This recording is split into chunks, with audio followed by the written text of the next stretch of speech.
संसद के मानसून सत्र के साथ ही बिहार विधानमंडल का भी मानसून सत्र शुरू हो गया है और जिस तरह से सत्र से पहले ही बिहार में सियासत गरमाई हुई थी, एनडीए सरकार विपक्ष के निशाने पर थी। उसे देखते हुए यह तय माना जा रहा था कि इस बार का विधानमंडल का सत्र भी धमाकेदार होगा और सत्र के शुरू होते ही विपक्ष सरकार पर हमलावर दिखाई दिया।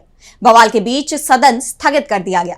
तो क्या कुछ हुआ सत्र के पहले दिन, आइए देखते हैं इस रिपोर्ट में। बिहार के विधानमंडल के मॉनसून सत्र का पहला दिन काफी जबरदस्त रहा। मतदाता पुनरीक्षण कार्य के मुद्दे पर एनडीए सरकार बुरी तरह से घिर गई।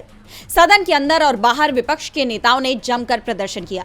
पत्रकारों से बात करते हुए नेता विपक्ष तेजस्वी यादव ने एसआईआर को लेकर एनडीए सरकार को साफ चेतावनी दे दी। उन्होंने कहा कि हम लोगों की मांग है कि मतदाता पुनरीक्षण कार्य पर विधानसभा में एक चर्चा होनी चाहिए।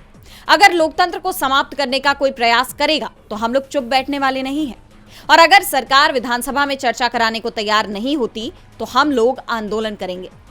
एसआईआर पर पहले से ही विवाद छिड़ा हुआ है और अब इस पर सदन में भी बहस छिड़नी तय मानी जा रही है।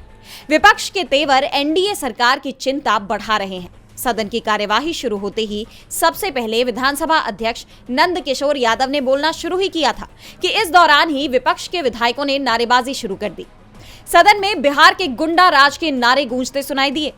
ये तो पहले से ही तय माना जा रहा था कि सदन में बिगड़ती कानून व्यवस्था का मुद्दा उठेगा और नीतीश सरकार घिरेगी, लेकिन जितने आक्रामक रूप से विपक्ष ने इसे उठाया, इसका अंदाजा सरकार को भी नहीं था। नारेबाजी के बीच एआईएमआईएम के विधायक वेल में पहुंच गए, पोस्टर दिखाने लगे। उधर स्पीकर सभी को शांत रहने के लिए कहते रहे, लेकिन विपक्ष हावी नजर आया। सदन की कार्यवाही के दौरान सीएम नीतीश आए और जाकर अपनी सीट पर बैठ गए।